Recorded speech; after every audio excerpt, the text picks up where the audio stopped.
مسروق نے بیان کیا کہ میں عبداللہ بن مسعود رضی اللہ عنہ کی خدمت میں حاضر ہوا۔ انہوں نے فرمایا کہ جب نبی کریم صلی اللہ علیہ وسلم نے قریش کو اسلام کی دعوت دی تو انہوں نے آپ کو جھٹلایا اور آپ کے ساتھ سرکشی کی۔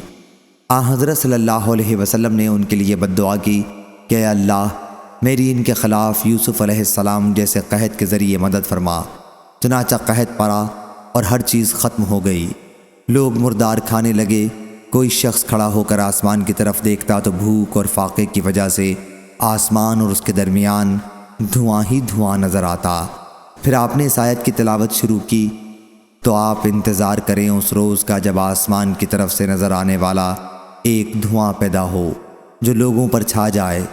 یہ ایک دردناک عذاب ہوگا، بے شک ہم چندے اس عذاب کو ہٹا لیں گے اور تم بھی اپنی پہلی حالت پر لوٹ آؤ گے۔